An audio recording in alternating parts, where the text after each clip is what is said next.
Hello everyone, we're back with Fate Grand Order with the Sin chapter. When we last left off, we talked to the Emperor, like, oh yeah, you can look at our tank, it's cool, don't worry about it. And yeah, the Shadow Border, I don't have faith in it. What's the name of the chapter? Shinchi Huang? Okay. Let's see. I think it's a filler fight? Probably. This is the whole thing again. Don't worry, this time I'll beat you. Admin, I guess, and backline. Just hope it's a filler fight. Go like HorseyEatYou and Spartacus. Spartacus is all the way at the bottom. I have not leveled. On the bright side, 1 stars are very quick to level, so whenever I do get around to that. Shinchi Huang. Hope I'm saying that right. Or at least saying it proficiently? Well, is proficient decently? Man, of all the ways for the Emperor to obtain immortality, that one just didn't even occur to me. Become a robot? Fo. So after finding Naja's remains of the Shang Dynasty ruins, the Emperor must have worked out some sort of cybernetics breakthrough way back in the BC era. No wonder the technology in this lost world is so topsy-turvy. So the Emperor must have abandoned the Zenran's aspirations, found a way to obtain immortality another way. Zenran? Yes, please, I know nothing about Chinese history, please. The Zenran were Taoist mountain sages, or hermits if you like, who sought eternal truth. They were also perfected their bodies, thereby achieving eternal youth and life. In proper human history, the first emperor of Qin attempted to become one such Zenran through immortality elixir made with Chinese alchemy. But as it happened, repeated long-term use of this elixir only resulted in fatal mercury poison. Alchemy has always been a great deal more trial and error than success, no matter where it was practiced. But in this last bout, the same emperor must have given up on alchemy in favor of technology based on Naja. Well, Prince Naja's body was still created by a Zenran, so it's not as though that represented too big of a divergence in the path. But the decision to surrender human form and grant only the mind immortality cannot have been made lightly. From there, if the Emperor is able to stamp out all dissent in the rest of China, continue ruling the resulting empire at the height of its power, conquering the rest of the world seems only a matter of course. Yes, well, as a mage, can't say I approve of that. I'm glad the Emperor turned out to be such a reasonable fellow. Could China have bested Rome at its best? Maybe? Like, I'm not familiar with both empires enough to really say.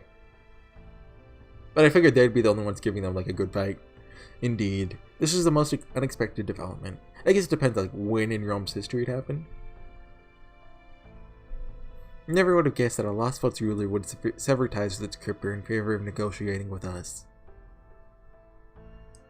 That said, what do you make of the request to examine the Shadow Border in exchange? It's definitely a risk. We didn't so much as tell the other Lost Fault factions that zero sailing is even a thing.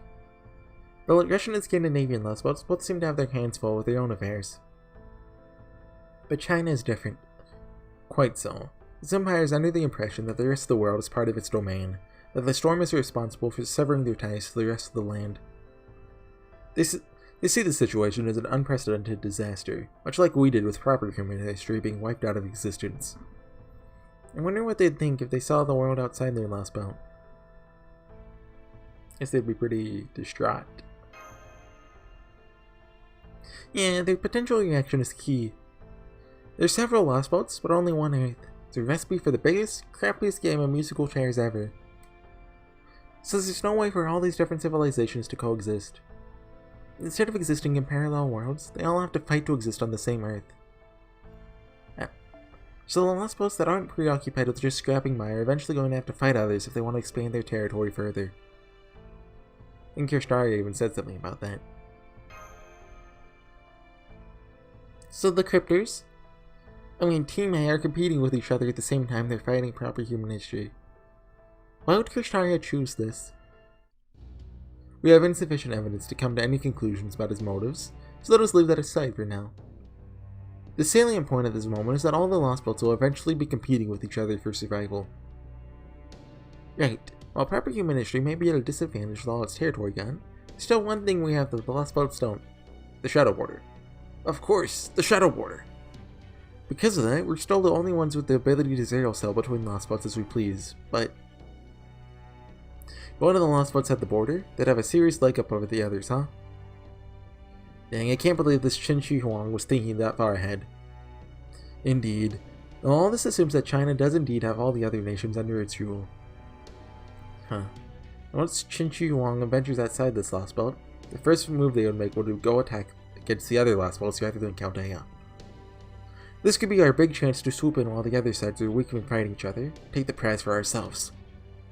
I'm afraid not, Mr. Rordolph. The outcome we needed to be concerned about is Qin Shi Huang gaining an overwhelming advantage thanks to the Shadow Border's technology, and going on to claim the entire planet as their own. Right, that happens, we'll be responsible for creating the biggest threat to restoring proper human history ourselves. And there's no way to tell how it'll play out until we open the lid on this figurative Pandora's box. So no matter what we do, we're taking a big risk. There's also the possibility that we may become collateral damage when the Lost Boats begin to battle one another in earnest. Still, while we cannot rule that outcome out definitively, it's far enough away that we can worry about it later. In the meantime, our most pressing concern, by far, is finding an antidote for Director Gordolph and Mr. Horsey. I'd like to use my Mystic Code, please? Yes, exactly, Holmes! I always knew you had a kind heart deep down underneath your gruff detective exterior. Well, I guess we can't deny that Tubby here is in trouble. If they really do hand Koyanskaya over as promised, does that mean we'll have one less thing to worry about? Well, in one sense, yes, but having Koyanskaya as a prisoner will create other, very serious problems. If anything, it only further raises the question of how we will go about settling matters in this Lost Boat. And then there's the fact that we still can't find its Tree of Emptiness. Indeed, I'm surprised to learn that not even Qin Shi Huang knew about it. Does that mean Hinako doesn't know either? What am I saying? Of course she does. I mean, it's her job as a crypter to protect this world's Tree of Emptiness with her life. Quite so. Her behavior has been most peculiar from the beginning. What if Qin Shi Huang is the tree? I mean, I guess? Maybe? Maybe? Both Kadaka and Ophelia have formed alliances with the three Lost Boat rulers, sure to goal to expand their territory in the future. But here in China, the only one who seems interested in territory expansion is Qin Shi Huang. It even seemed as though Akita was trying to hold Qin Shi Huang back. And the only thing that seemed to interest her was wiping us out. That's true. You get the sense that, she wanted to dispose of us before Qin Shi Huang started paying attention to the outside world. Huh. Can't tell if she's being reactive or proactive. So yeah, this might be too little too late by now. But are we sure it's okay to talk about this stuff in here?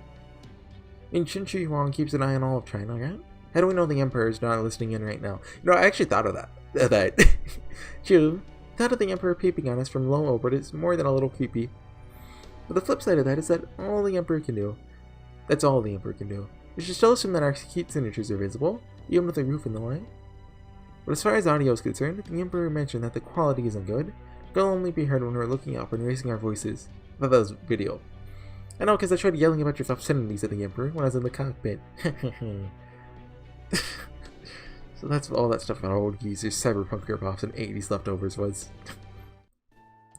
Anyway, having the Emperor constantly watching us at all times will get annoying, so I made this. Like some kind of bounded field thing? What is it? A stealth module for your new Mystic Code. Oh, cool. I tried modeling it off of Robin Hood's No Face from My King, just thinking of it as a streamlined portable bounded field. I'm a genius. That's amazing. When did you even have time to make that? Thanks, but it's really not quite as impressive as it maybe sounds. There are a lot of stability issues and other kinks to work out. If the mana levels in the atmosphere are too dense, it's really hot or really cold, it falls apart like a house of cards.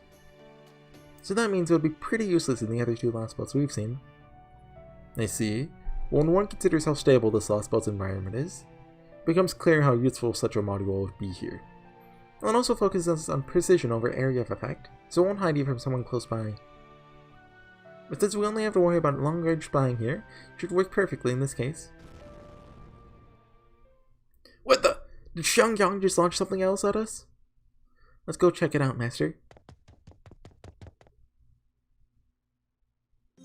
Oh.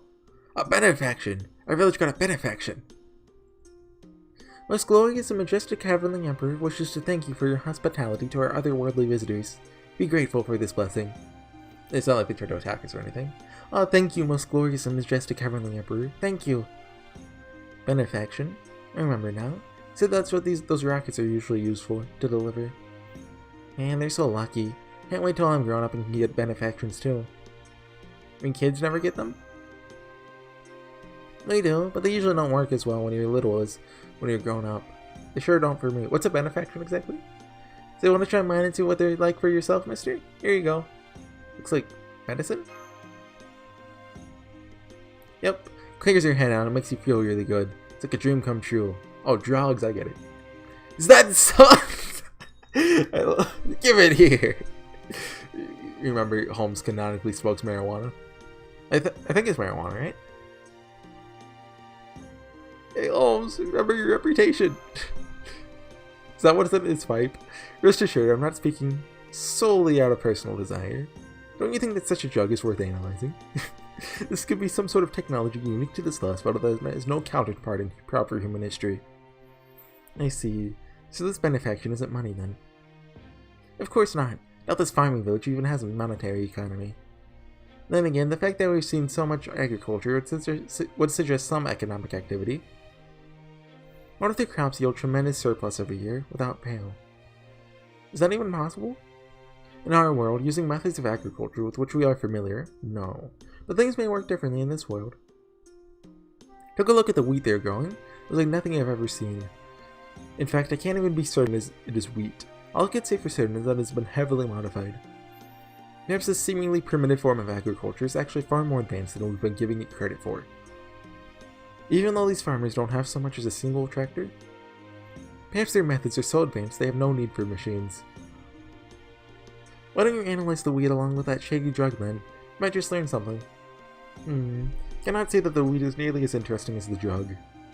I'm just imagining like the drug is actually just like a small part of Qin Shi Huang, and they all become part of him. But now that we're no longer need to look for Koyanska, I suppose it gets spare the time.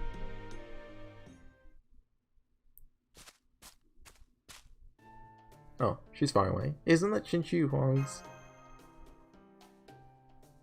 Hi there. The engineers just went on break. That vehicle is like your home away from home, right? So sorry you can't use it during our investigation. Are you finding everything to your liking in our camp in the meantime?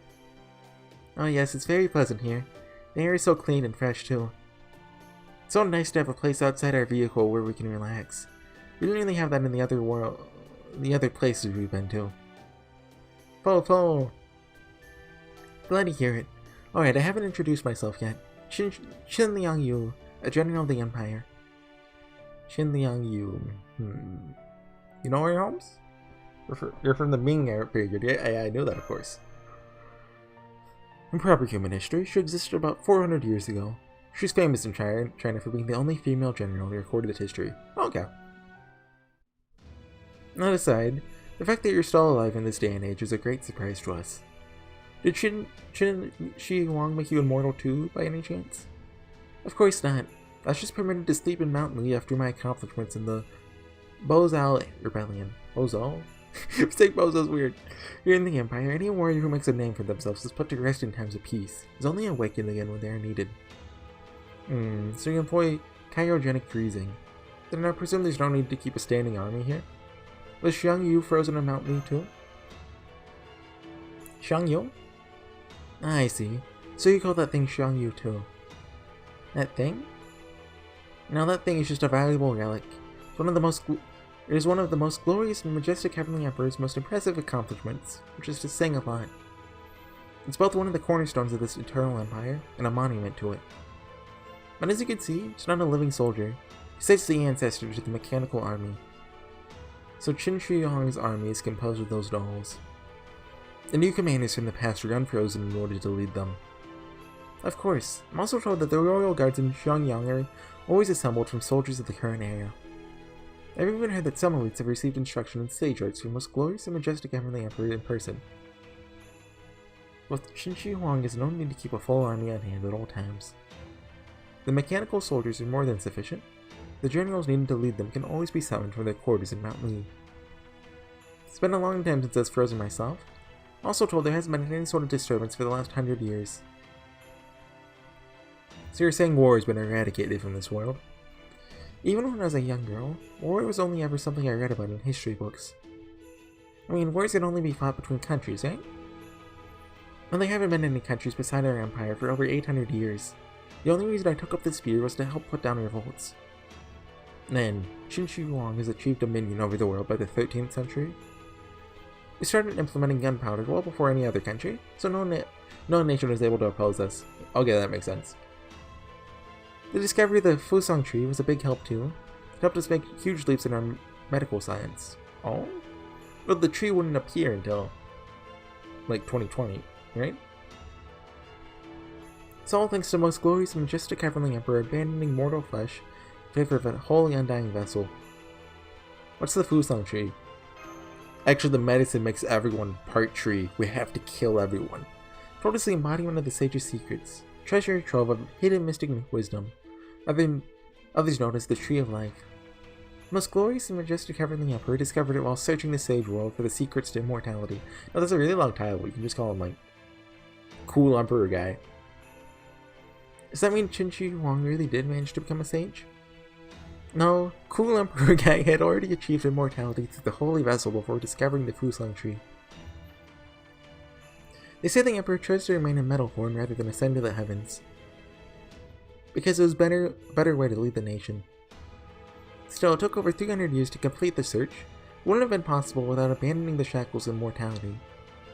In the end, the Emperor decided to use the sage's knowledge of medicine to improve the people's lives. With all manner of disease, hunger, and pestilence eradicated, our soldiers' strength enhanced through elixirs, and all the country's forces stood a chance against us. Sage art-based biochemistry. That reminds me. Isn't this a rather unnecessarily large plot of farmland for this number of residents? You think? I suppose everyone does have their hands full during the harvest. But the wheat grows on its own the rest of the time, so it doesn't seem like too much work to me. That's all. I do beg your pardon. Merely thought that all this wheat might result in quite the surplus, given how many people live here. Perhaps you take more than half the harvest as a form of taxation? Of course. Everything the village can't eat is taken to Xiangyang. I see. But I suppose Xiangyang must be an immensely populous city. No, not especially.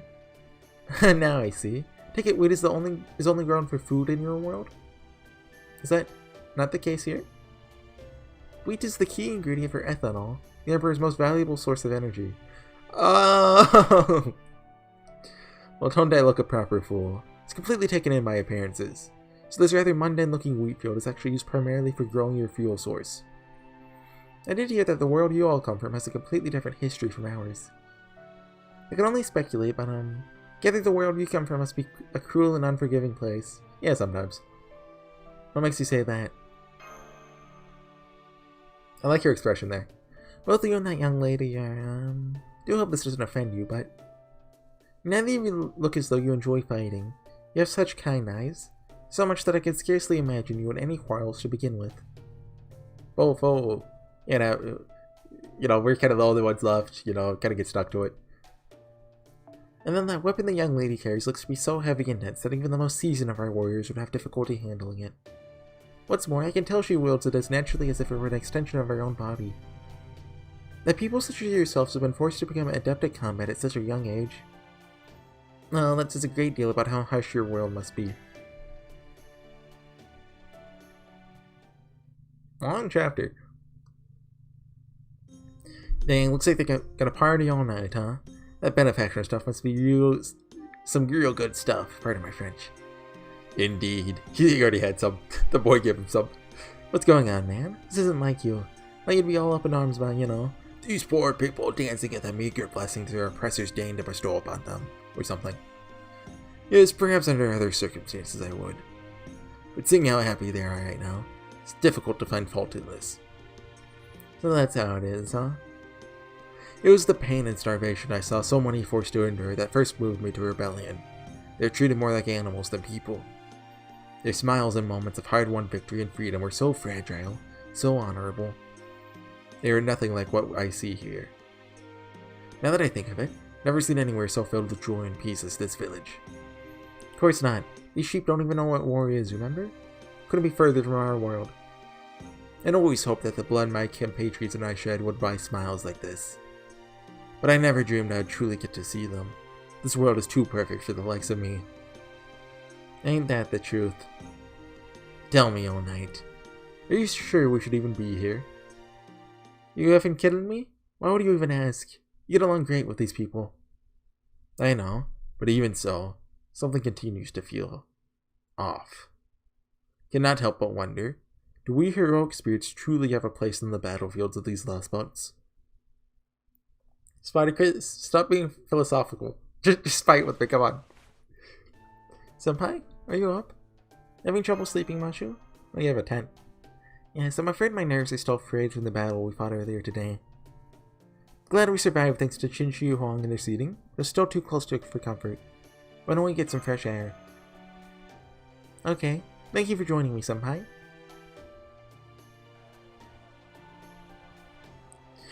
See, the villagers are still enjoying their festival.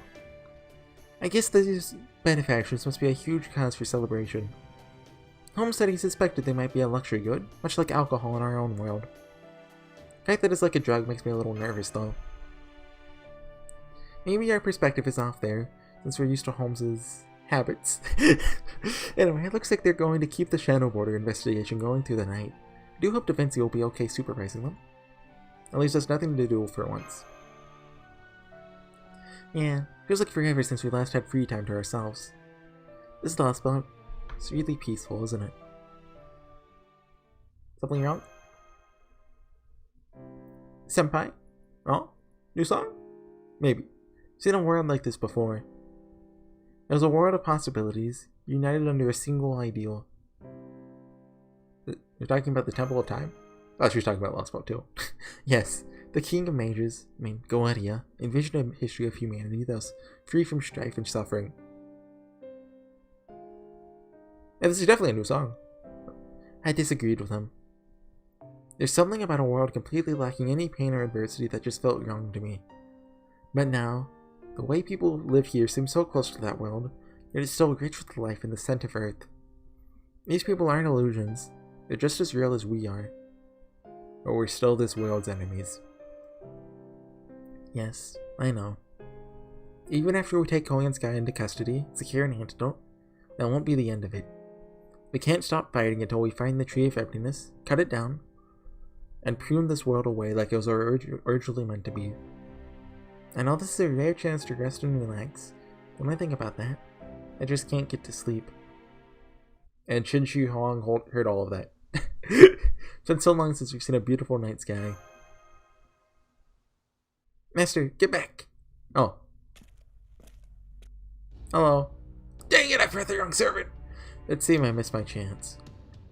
I thought it would be easy to kill you under cover of darkness. I underestimated those who have spent their lives dedicated to the art of war. Even if it would take no more than a single stroke of my sword, I cannot bring myself to sneak up behind and murder someone in cold blood as they admire the beauty of the night sky. Prince of Lanling. We've got a truce right now.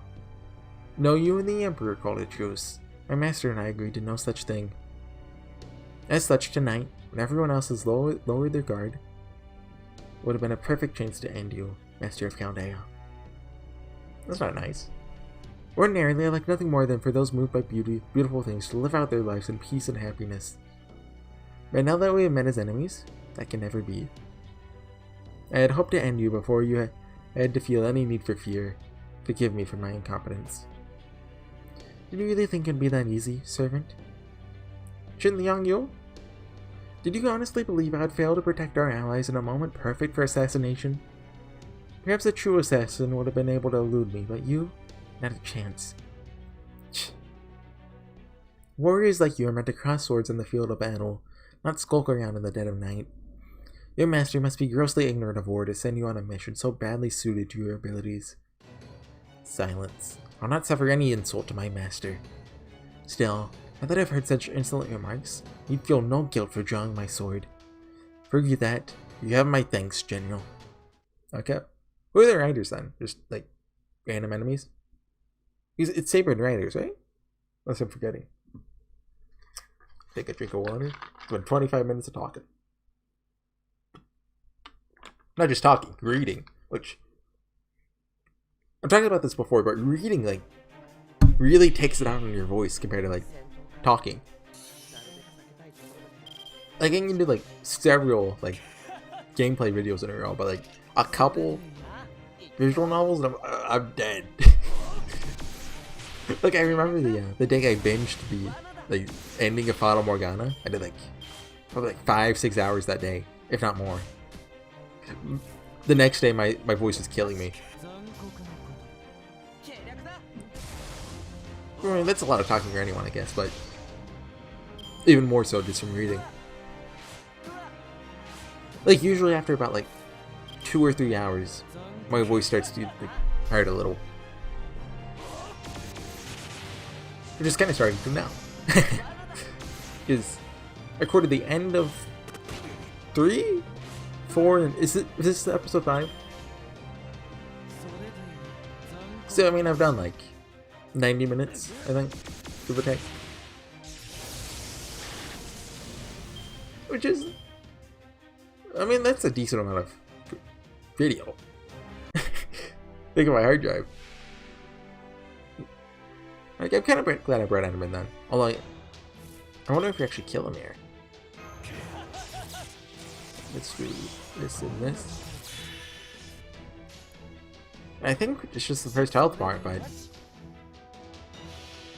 how many times can he show up and job before we actually kill him? That's how you use that word, right? Job? I think it's a wrestling term.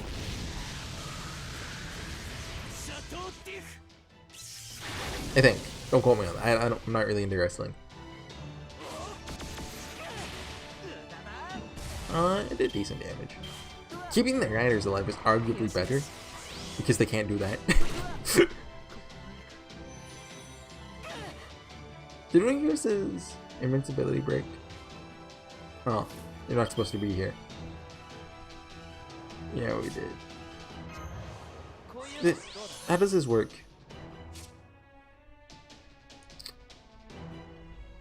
Apply sure hit and reduce the attack damage to 0. Ignore a sure hit. Oh, okay. So it's 2 attacks, I think. Alright. We shouldn't really activate the second skill, probably. Let's do that. Okay. Cool animation. Okay, decent damage. Should we unpoison this turn? Or is it the turn after? Oh no, it's turn 7, of course. Okay. Let's get some stars. Okay. Just ignore Consort You. She hasn't showed up in the story yet. Well, never mind.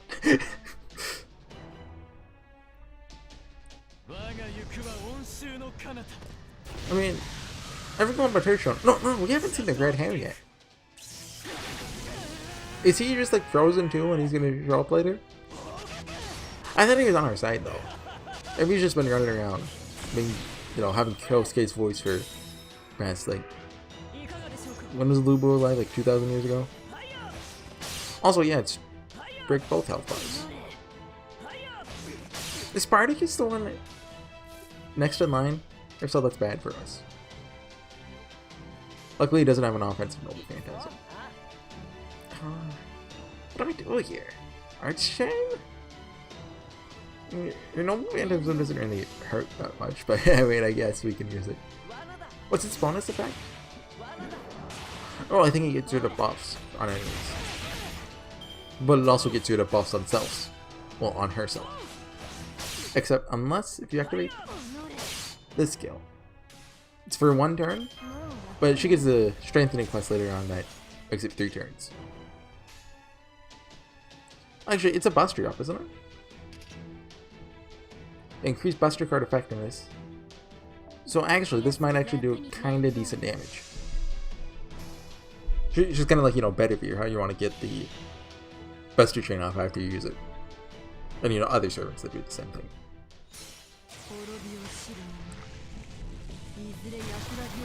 Problem is, if you don't have that second skill up, you lose all like your attack buffs and buster ups and other stuff. It doesn't really do a lot. I mean, she's level 60. What do you expect?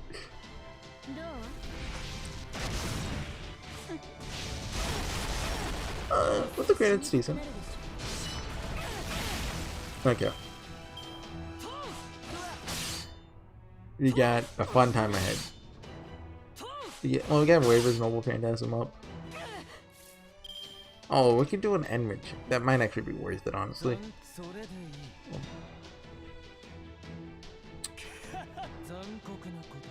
Okay, yeah, let's do that. Now, I'm thinking, this is like a strategy game now. You can't just spam. That's how you say it now. And sub 100k. What does this thing do again? Like, I know it doesn't do damage. Oh, he's cute! It's a cursed face. I don't know his lore. Like, is his face supposed to be ugly? That actually is adorable? Like that one Danganronpa character? Also, that hurt. Is Spartacus on? It's Spartacus Amashu. Okay. Okay, Spartacus. Show him what you got.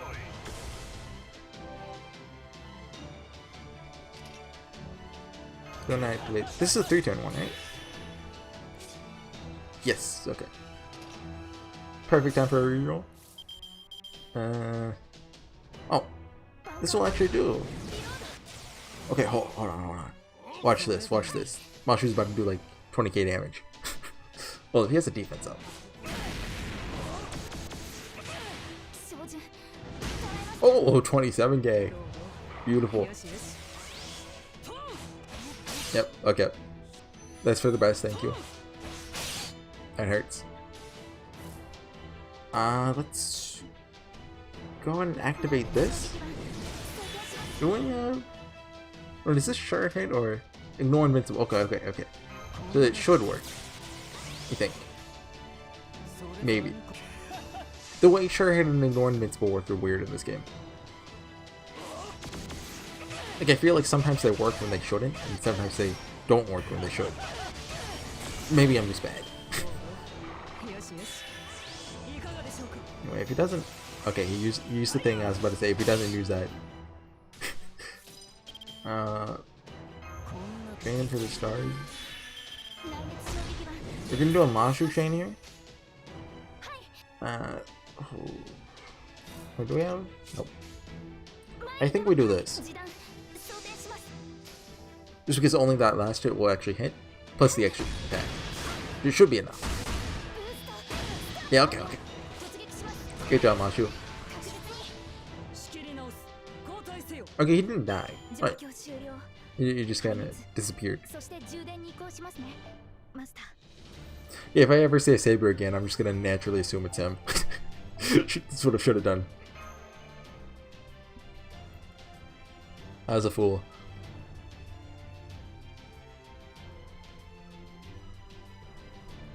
Yeah, okay. It'd be weird to cut it there. I've stalled long enough. Any chance you got a victory is gone, Prince of Lonling. HorseyEatYou speaks the truth. Nighttime though it may be, even we, at such great remove, cannot help but notice such tumultuous commotion. Gah! We trust you can hear our voice, Akuta Hinako. What do you have to say for yourself? Hey, Akuta. I know you may not understand right now, Your Imperial Majesty, but I promise that everything I've done has been for the prosperity of your empire. Is that so? Then it would seem you indeed have no intention of honoring our wishes. Now then, what to do with you? Without the threat of beheading would be enough to cow you. Now if we're to punish you, then we must take something else away. Ah yes, I know. Come here. HorseyEatYou. Is that Xiangyu? Yeah. You summoned me, Your Imperial Majesty? Xiangyu? We did. Rip your core out of your chest and smash it to pieces immediately. As you wish, Your Imperial Majesty. Wait. Please wait. I'm sorry, please. Anything but that. So you're able to plead for forgiveness. Must be quite attached to that machine indeed. Akuta? Please, have mercy. I swear, I'll serve you faithfully from this moment forward. I'll do anything you ask. Anything at all. Just please, spare his life. We'll hold you to your word, Akuta Hinako. Know that the only reward for defying our wills fear far worse than any mere death. Yes, Your Imperial Majesty. I swear. I'll never go against your wishes again. Well done, HorseyEatYou. You need not concern yourself with that woman any longer. Understood, Your Imperial Majesty. Lord Horsey, I suggest you return to the camp and retire for the night. Senpai? Let's go, Mashu. Yunako's a weirdo. Okay. She's into horses. I must ask you once again. Yes? Who is this HorseyEatYou you speak of? To answer that, I'll need to tell you another, very different story first. The one where the Emperor died before obtaining the Holy Vessel? That's right. After the Emperor passed, the quest for immortality was seemingly buried with him. You were no exception, as you were kept hidden away in the secret Kuaji laboratory. Okay, so he was a machine in real history. But someone found and reactivated you, a man by the name of Xianliang. He went on to become one of the many people attempting to rule China for himself after the decline of Qin. Then, in this history, I fell into rebel hands. Xianliang wanted to use your superhuman abilities to further his own ambitions. So he gave you his surname as Xiang, the first name Qi, the courtesy name of Yu, and presented you as his nephew, despite knowing you are not actually human. True, I was only given my current combat frame long after I was first activated. My original chassis was entirely humanoid. Okay. No one ever suspected Xiangliang was lying. I thought something never occurred to them. The Emperor had based you on Tai Yi Zhenyan's creation. A machine as advanced as you was beyond anyone's imagination at the time. Then, I was treated as a person, rather than as a device. Given your appearance, no one had any reason to suspect you were anything other than human, regardless of how exceptionally skilled you may have been. In time, future generations would come to know HorseyEatYou as one of China's greatest warriors. Yet none of them would ever know your true identity, nor how you were made. Something is amiss with your claims. If this Xiangliang person kept my origins and the truth of my creation a secret, how did you come to learn the truth? Who are you, really? Just a drifter. One who came to this last spot solely to be reunited with you, my beloved Lord HorseyEatYou. Okay, end of chapter. That is not the end of the video, though. I'm going to do the next chapter, too. Also, I'm going to refrain from commenting on that scene. 1 quartz. And still need 1 more of these bells? Helmless bells, yeah. Land AP, 0 AP. Okay. Apparently this one's pretty short. Let me take a drink of water before we go.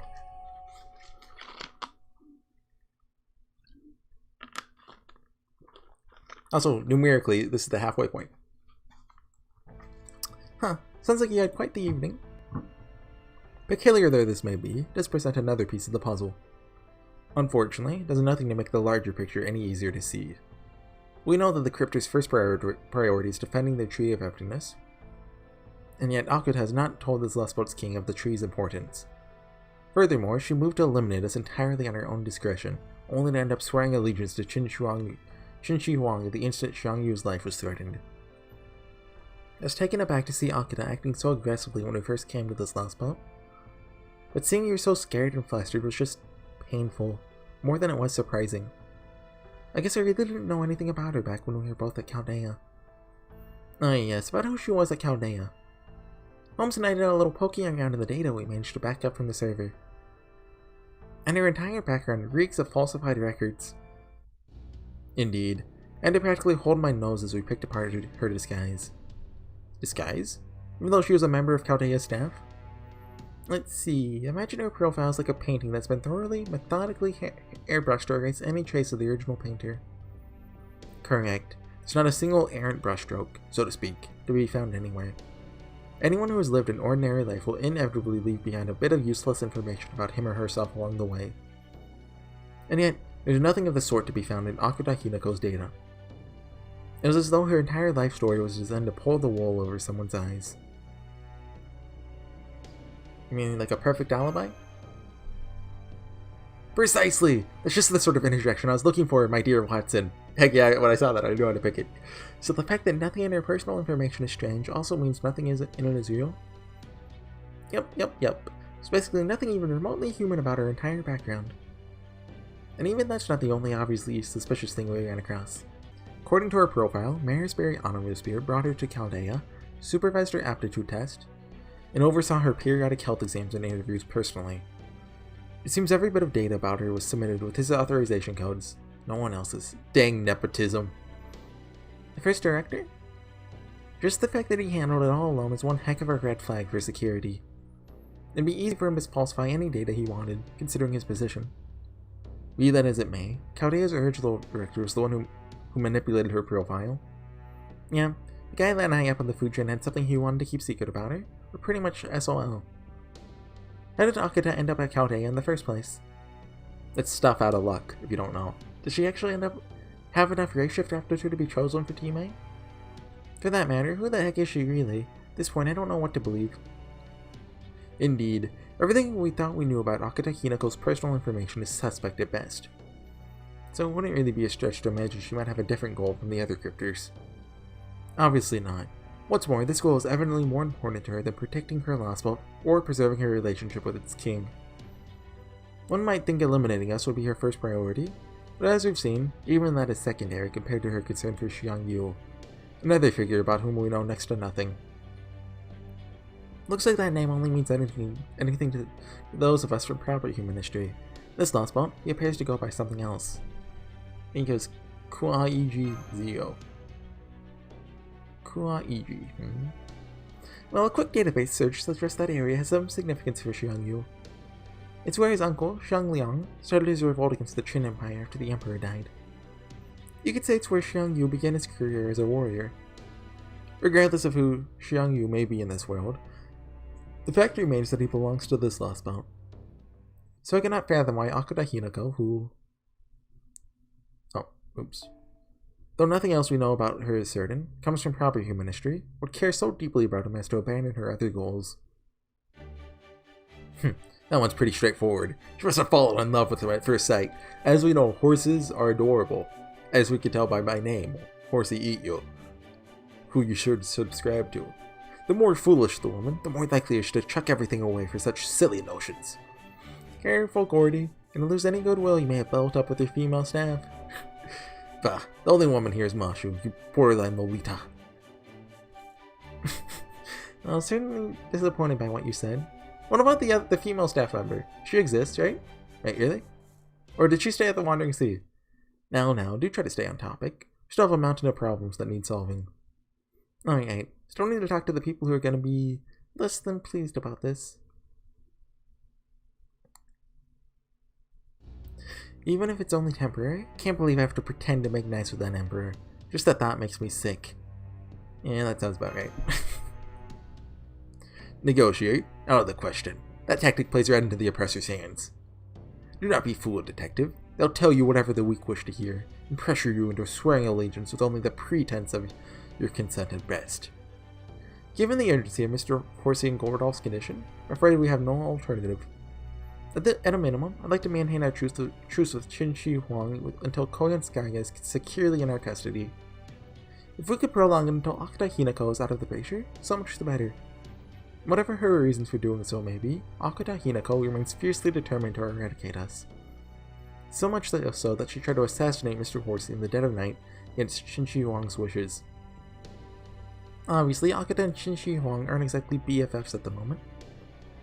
But we can't be sure that will last, since there's still a lot we don't know about their relationship. There's every possibility she may yet convince Qin Shi Huang to take her side in all of this. Huh. What about defeating Qin Shi Huang and cutting down the Tree of Happiness before Music and Master can fall victim to this accursed poison? Should that not be our first priority? Listen closely, Spartacus. At the moment, making an enemy out of all the Empire will lead only to disaster. Right now, Koyanskaya is a wild card who could wreak havoc no matter where she is or whose side she's on. If we don't have any antidote ready to go by the time we face off with Qinshi Huang, it'll be over before it begins. All the Emperor would have to do is kill Koyanskaya. And Mr. Horsey would be saddled with the poison's deleterious effects for the rest of his lives. Deleterious. Do not forget my own life would be tragically shortened. Yeah, so ultimately we need to destroy the Tree of Emptiness and erase this last boat. To do so, we'll inevitably need to face and defeat Qinshi Huang. So bearing in mind that any amicable relations we appear to have now are strictly temporary state of affairs. So you want us to pretend to be friends until we could attack when the Emperor at least expects it, right?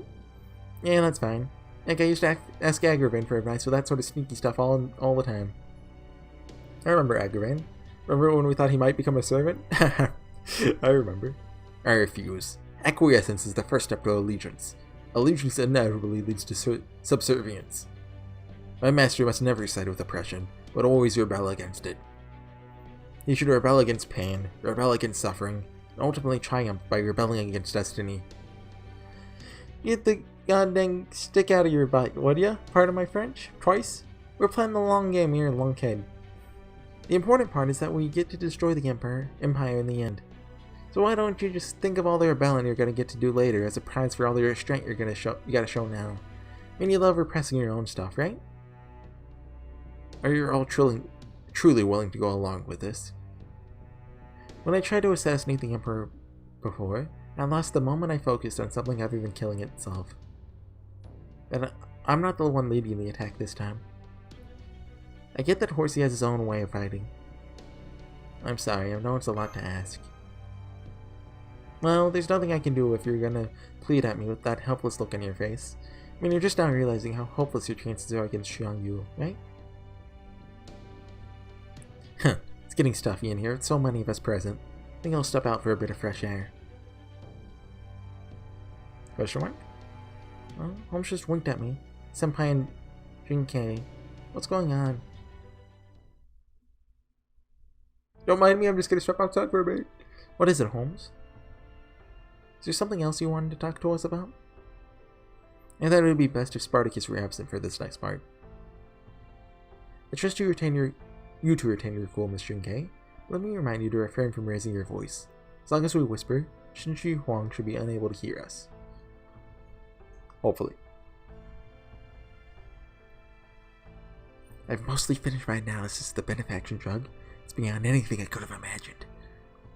Its psychotropic effects are secondary at most. Its true purpose lies in boosting the immune system. Perhaps I should say, enhancing it to an unfathomable degree. Despite its potency, there are almost no negative side effects as long as one's condition remains unmet. So couldn't we just take it and we wouldn't be sick anymore? It is well beyond what modern medical science could achieve. In fact, I doubt even magecraft and proper human history could achieve a drug so effective. It is something that can only be made here, a last spot where pharmaceuticals and biochemistry are entirely based on sage arts. Now I see. So it's a mass-produced elixir. And they just hand out something that amazing to every citizen during every major celebration? Indeed. And as a result, illness and disease have been completely eradicated. Do I have to keep whispering? I doubt any of these people have had so much as a cold since they were born. And it's a real, actual, how do you say that? Panacea. That's like an all cure, I know that. I don't know how to say it though. Hold on. What's the condition that needs to go unmet for this to work? Ah yes. That would be old age. Once a person's hormonal secretions have reached a certain level, the drug functions as a lethal anesthetic. I estimate it would be at least several thousand times more potent than pentobarbital. Hang on, what does that mean? This is just Last Bout 2 again? Now I see. That is strange that we hadn't seen a single elderly person here. This is no unintended side effect. It's quite clear that the medicine was designed to work this way. Designed? Then, really is poisoning everyone who takes it?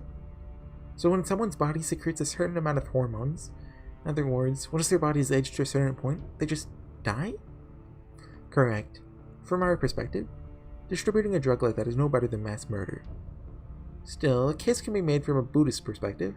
Now I've used the four inevitabilities of human life, namely birth, aging, disease, and death. If one considered both old age and illness equally undesirable, one could say this medicine protects you from the pain of the former and the latter at once. It cannot save every world, under all possible conditions, one eventually arrive at these ethics of pharmaceutical science. But the wheat grown here has been extensively genetically modified into something extraordinary. Its resistance to disease, its yield, everything about it stands leagues above its natural counterpart in proper human history.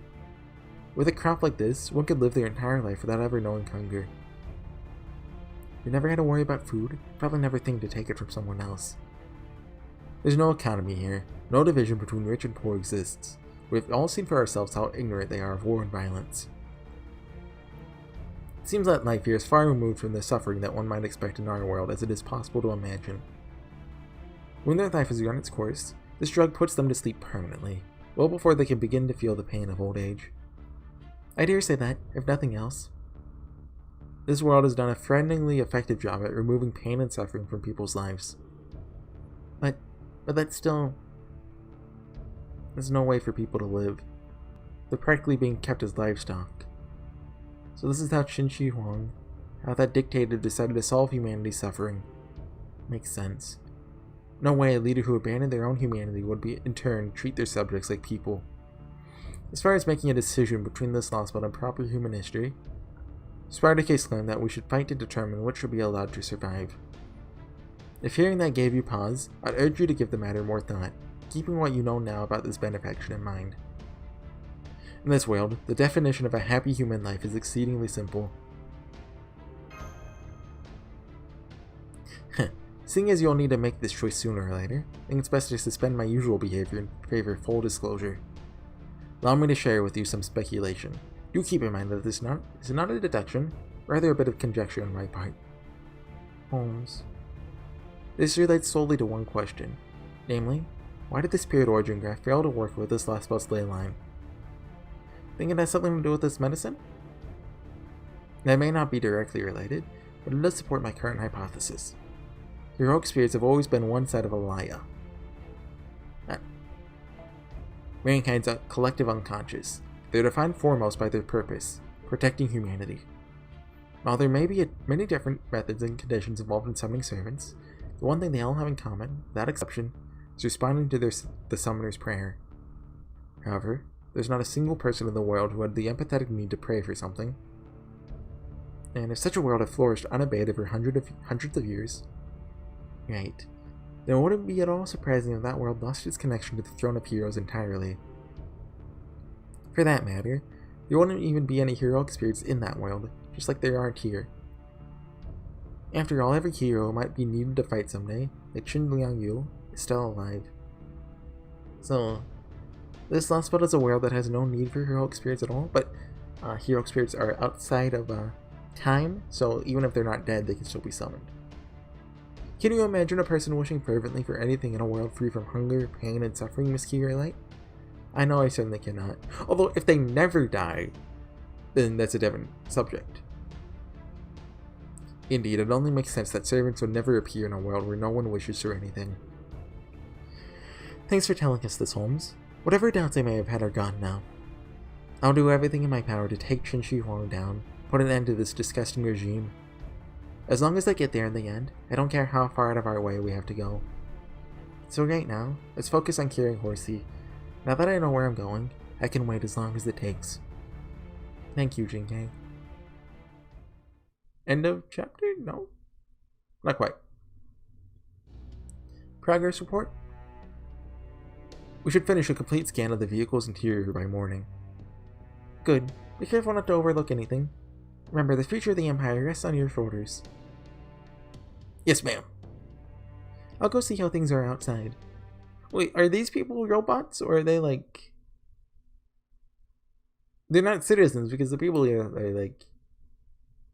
They don't know technology, so they wouldn't know. Were these people frozen too? The Shadow Border. The product of a world entirely different from ours, huh? Because the moon does not know how to drink, my shadow merely follows the movement of my body. Hey, you're good at remembering. Exclamation point. The moon has brought the shadow to keep me company a while. The practice of mirth should keep pace with spring. What was that, young man? Huh? That's called a poem. A guy named Levi wrote it a long time ago. Who taught you that? Well...